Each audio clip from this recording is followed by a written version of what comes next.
Hey everyone, welcome back to the channel. I'm Josh, and today we are taking a look at a car that so many of you have asked me to get behind the wheel of. And before we get to what that car is, we're going to play a game called What Has No Moonroof,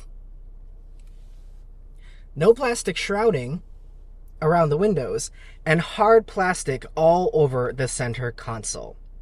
Can you guess what we're driving today? Oh yes, we have the 2024 Lexus TX. And I'm going to warn you, there's a lot of good things in this car. There are things I like, but there are also things I hate. So if you're watching this hoping for a positive review of this car because you want to justify or feel good about your decision to buy one, this is not going to be the video for you, and I will not be offended if you decide to click out of the video now and say, see you next time. But for those of you who want to see the good, the bad, and the ugly, there's a lot of that, stick around. Hey guys, before we get to the video, I wanted to interrupt briefly to mention the voluntary safety recall that Toyota and Lexus just issued on TX and Grand Highlander for a serious safety issue in which the airbags in TX and Grand Highlander may not properly deploy and may not meet federal safety standards in a collision. Toyota and Lexus have said that they will be providing more information to owners and the general public by August of 2024. So depending on when you're watching this video, there may be more information and even a fix available. So for the latest information, stay up to date by visiting the Toyota newsroom, which I will link to below, or by contacting your local dealer. Now let's get back to the video. Alright guys, welcome to the TX. This is a 350, so we've got the base model, and this is actually the one I've been wanting to drive because this is the one that a lot of you all have been asking me to get my hands on because this is the TX that a lot of people seem to be buying. I'm guessing that has a lot to do with the price point because this is the cheapest way to get into a TX, and this is the one that you're probably going to be cross-shopping against a higher trim Toyota Grand Highlander because they do kind of fall both around that $60,000 mark. Now, right up front, I gotta tell you, I have never been a huge fan of the TX. I don't care for the looks outside. The face to me is a little bit strange looking, as is the new face on the RX. I also tend to think that both this and the Grand Highlander are basically the minivans for people whose egos can't take the thought of driving a minivan. But that to say, these are just kind of giant boxes on wheels that are meant to be the ultimate in utility, practicality, and family hauling. And to me, if I was buying a car with those needs in mind, I would not go for a luxury car. I would be buying like the cheapest base model Grand Highlander I could get because I tend to think that if you are going to use this car the way that, you know, most people who are looking for a car like this are going to want to use their cars, it doesn't make sense to spend all the extra money on a Lexus when this is a car that's meant to get trashed by kids, by pets, and by stuff. I mean, why else would you buy a car that's this big with this many seats and all the space you have in here if you didn't really need it? So that to me has always kind of put the TX in kind of an odd space because it's almost the same thing as buying a luxury off-roader. It's kind of an oxymoron if you know what I mean. Now, that may be why, okay, that level of practicality that people are looking for, may be why we see some of the things that we do in this interior, and we're going to start there because I'm going to tell you guys right up front, this is probably the most disappointing Lexus product I have been in, and I've been pretty disappointed by the new RX and that new GX. If you watched the video I did on the GX, I was appalled, to say the least, at the amount of hard plastics and just poor quality materials that we see in that new GX and even the RX. You know, it's just not that same level and same grade of quality that we used to get from Lexus. This is even worse. Let's start with the fact that we don't have a moonroof. This is going to be the case for a lot of TXs because even on the 500H F Sport Performance and the top trim 550H Plus plug-in hybrid, moonroof, not standard. And I'm actually seeing a lot of the ones on the road that people are buying look like this. And that to me is inexcusable in a car that costs what the TX does. Even in this base trim, which is on the more affordable side relative to the price of new cars today, this is not a cheap ride, but this interior feels like a bargain basement fleet spec almost kind of interior. I mean, we have acres of black plastic. The Nulux that's in this car, which is Lexus's synthetic leather, feels very plasticky to me. It feels like a synthetic product. And I'm not opposed to Nulux because it's synthetic. I actually have Nulux in my GX, and I've had Nulux in Softex in a bunch of different cars. I like Nulux. I just don't like when it tends to feel like a petroleum product the way that it does in this car. Like when you kind of really massage these seats and you run your hand along some of the materials on the door cards, it just feels like, it kind of feels like a cheap phone case or a really cheap laptop case. And you know what I'm talking about? Like when you go to Office Depot and you just need, whatever they've got off the shelf, and it's like the Targus brand or, whatever other cheap laptop case brand that you might find. That's what the interior of this car feels like, and it's just not pleasant. It's not Lexus grade. This feels like a Toyota in here. Like the second row of seats, these are identical to what's in the Grand Highlander. And then again, just like a lot of the new Lexus cars, we've lost that beautiful old headliner. This is now that cheap fabric headliner, which is almost identical to what's in my RAV4, which is a Toyota. It's not a Lexus, it's not a luxury car, but a lot of the materials in these new Lexus products, which are supposed to be luxury cars, are really starting to feel like Toyotas. And I've said this a number of times before. I'm sure some folks are tired of hearing about it, but if you're buying this car, you are spending a considerable amount of money on a product that's not really, in my opinion, giving you a return on that investment. And like, if you're coming into this TX from something like an older RX or like a GX460, it is a huge step down relative to those older Lexus products. Everything in here has a very plasticky feeling to it.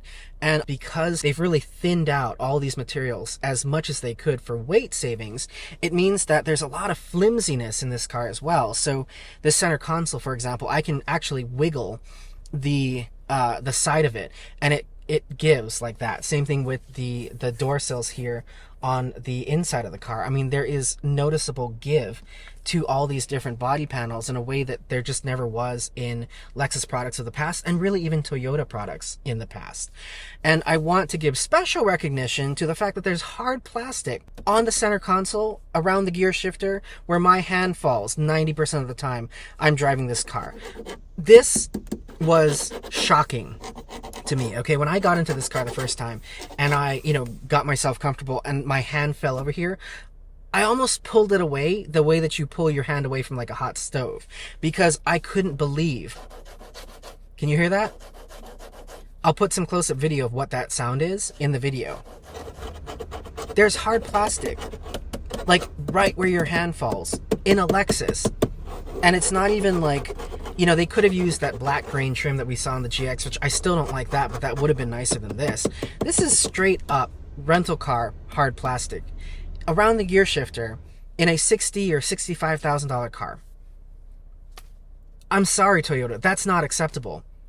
The only thing that's Lexus about it is the fact that there's a Lexus badge on the steering wheel and on the hood. Other than that, this is straight up Toyota in here. Sorry, not sorry. I'm sorry that it's here. I'm sorry for any of you who are buying this car or who have bought this car that you paid so much money for this. But over the 5 to 10 years or even longer that you may keep this car, it's the kind of thing that would never not bother me. Beyond that, though, okay, beyond the kind of cheapness of this interior, I have to say, for its family friendliness, for all the practicality and all the space that you get in this car, I think you're going to be really happy with it, because you do get tons and tons of space. I mean, you could fit all the effective members of the US government in this car and they would all be comfortable, okay? You've got a huge second row, and I really like actually on this base model that we have a bench seat. Then you've got a huge third row behind that is actually very comfortable for adults who may be, riding in this car on longer trips. If you've got, 2 to 3 kids, and so you're going to have 2 in the second row, 1 in the third row, maybe you've got a blended or multi-generational household where you've got grandparents in this car as well, I think the whole family is going to be really comfortable in here.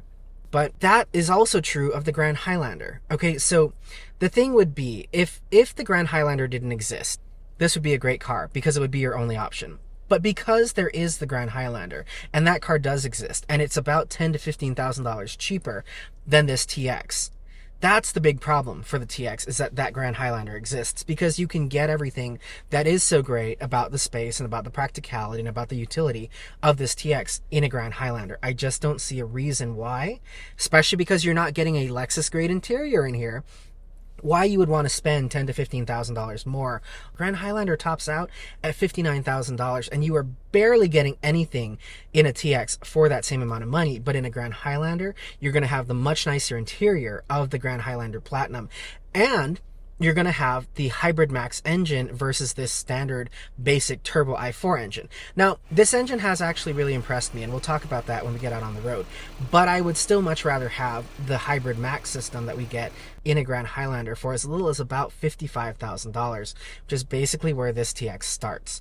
So there's a lot of good in this car from, just the practicality standpoint, but it's not a Lexus, and there just isn't enough for me to justify the price difference to get to this Lexus when I can have essentially the same product with a Grand Highlander, if not a better product, because of the better engine that you can get for the same price. With all that said, let's go ahead and get this TX out on the road because it's actually really impressed me. And one of the reasons I wanted to drive this base model TX is because I was really skeptical about how this teeny tiny 2.4 liter engine would do in such a big car. And I have to say, it's really impressed me in the time I've had with this car. So let's get out on the road and I'll show you what I mean. All right, guys, here we go. Hitting the road in the TX. We are leaving the hotel parking lot here, and we're going to be on some city streets until we get out to the main highway. And I got to tell you, right up front, I'm actually really impressed with how this TX drives. And the reason I say that is because, as you may know if you've been with me here on the channel, we've driven this engine in the new RX, and I've driven this new engine in the NX as well. All three of these Lexus unibody crossovers share that same T24A turbo inline four-cylinder.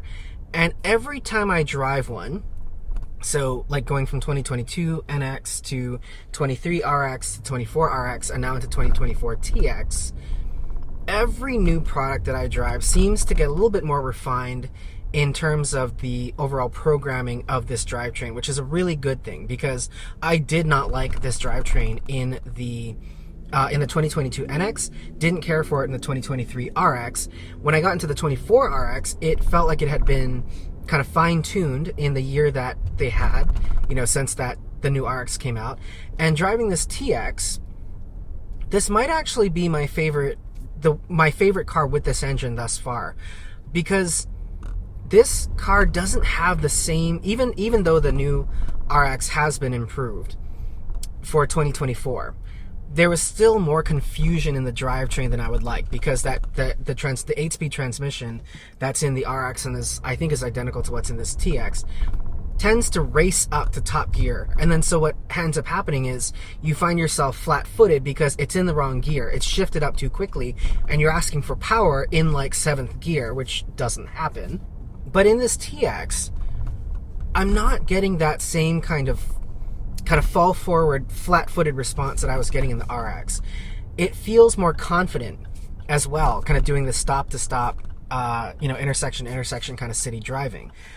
This is how this engine and this drivetrain needs to drive to really convince people that it's okay to go from their V6 to this Turbo 4. It's got to feel more like this feels and less like the new NX and RX with this same drivetrain feel like.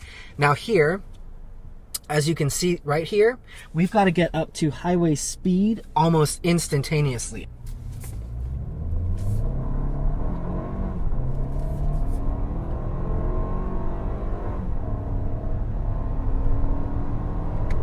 That was pretty good. Again, I'm impressed by that because this TX was able to deliver power as soon as I wanted it. That was my big problem. If you watched my RX video, one of the things I said was that I was waiting like a good 1 to 2 seconds from foot down to power on. I have to cut all the way across. I hate this intersection. And so right there, the turbos were not ready to spool up. They were not ready to deliver max power. And so I was on the gas pedal. I went foot to the floor because I had to cut across 2 lanes of active moving traffic. And there was definitely, there was a good 2 to 3 seconds of lag between full stop to kind of full on with the gas pedal. And in this TX, I don't have any of that latency. I have maybe a little bit, but it's like maybe a half a second at most. So whatever they did They should take the same programming for the drivetrain and give it to the RX, because I think that would make the RX drive a lot better than at least it does at the moment. I'm also actually quite impressed by how fleet of foot and how agile this thing is on the road. It's not as agile as the QX60, but it's also bigger than the QX60. But I don't feel like I'm driving as big a car as I am. And this is a sizable car. I mean, this thing is over 200 inches long. It's over 80 inches wide as well. But it's perfectly drivable. Now, as you can probably see through the window, there's all kinds of construction going on here, and on pavement that's not so nice, there is actually a lot coming into this car. There's also things rattling in this car that is somewhat bothersome to me, and it's not the things I have in here. Like it's not my camera gear or my coffee that's sitting in the cup holder. So here we are on the Central Expressway. We're heading into the city center, and again, I'm really happy, really impressed by how pleasant this car is to drive. The power response is great. It's not abundant, but it's great. It's usable.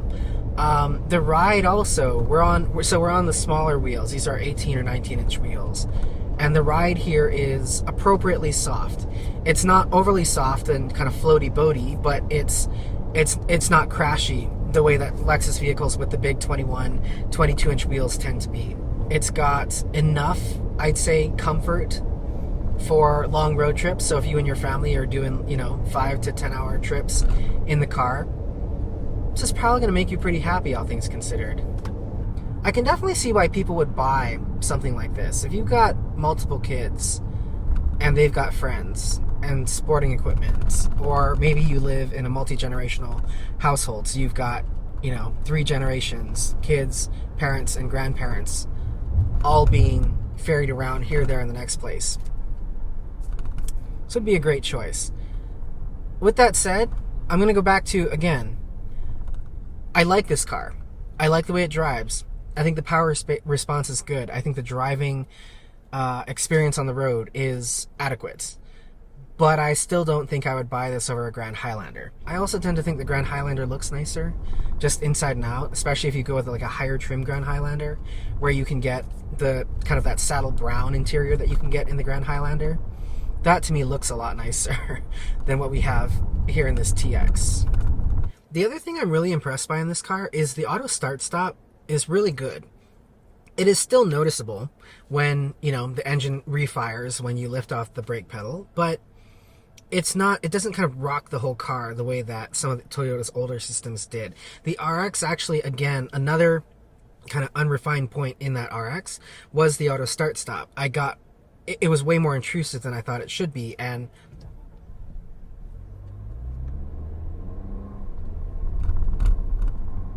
here in this TX, I mean, if you had people talking in here, or if you had the music going, you probably wouldn't notice it at all.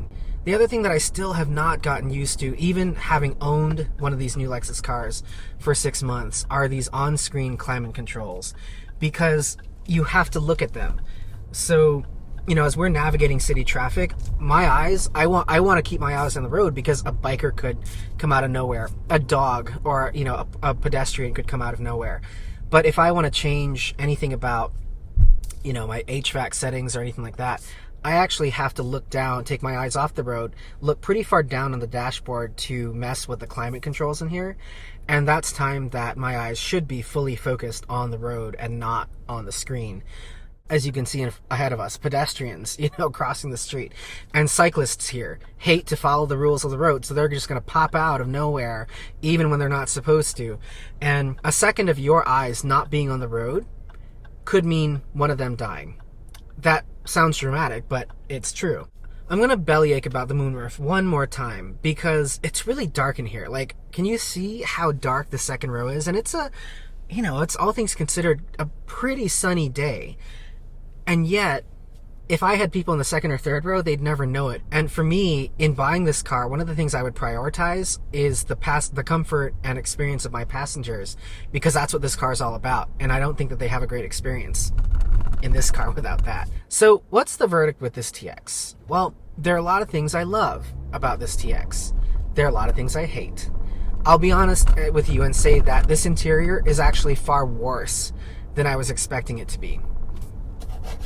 Because of all this hard plastic on the interior, it's almost unacceptable for something with the Lexus badge on it. If I were in charge of, signing off on cars, this would not make the cut as a Lexus. On the other hand, I really like the way that this drivetrain is calibrated. This is better than I was expecting it to be. Way better, actually. So I think it's a mixed bag. The problem for this TX is it's not different enough from the Grand Highlander to be worth the extra cost, because a fully loaded Grand Highlander Hybrid Max Platinum is $59,000, which is expensive, but on the bigger picture today, like a fully loaded TX is $85,000. So you could pay $60,000 and get about 95% of what you can get in a TX with that top trim Grand Highlander. And that's a much better use of your money, I think, especially because, again, this thing is meant for utility and practicality above all else. It's not really supposed to be a luxury car. So why pay luxury car money for what? And that might explain why I don't see many of these out there, because Austin is a city with a lot of wealthy people who can easily afford one of these TXs. But I see way more Grand Highlanders than I do TXs, and I wonder if some of those people maybe went to look at the Lexus, saw this interior, felt these materials, and went, laughed themselves right out of the Lexus dealer, popped into Toyota, and just bought a nice Grand Highlander. That's what I would do. So that's the new TX, and I'm so glad that we had a chance to drive this today, and I'm glad I didn't hate it entirely. Like, that's been the thing with a lot of Lexus cars for me in the past couple of years, is I haven't really liked anything about them. And so I'm actually really glad that I do like the powertrain, because this is really going to be Toyota's bread and butter in many of their cars going forward. And now that I've driven a car that I can get on board with in terms of its powertrain, that makes me really happy. The rest of the car sucks. This interior still sucks. So don't get me wrong. When I say that I'm glad we had a chance to drive this car, doesn't mean I would buy it. This is a deal breaker. All the hard plastic is a deal breaker. But for Toyota as a brand, it makes me a little bit less concerned about all these cars coming out with this engine, like the new 4Runner, like the new Tacoma, and like all the other things that will adopt this engine in the future, possibly a new ES as well. And as a whole, for those whose egos couldn't tolerate driving a Toyota, and those who have to have the Lexus badge, that's what the TX is for. And I think that's all there is to it. So thank you guys again so much for watching another video. I always appreciate it. Questions and comments, leave them downstairs, or as always, you can write me an email to the email you see here on screen. I love hearing from you guys. When I get an email in my inbox, it makes my entire day. So once again, thank you for watching. I appreciate it. I will see you in the next one. Have a great one, and take care.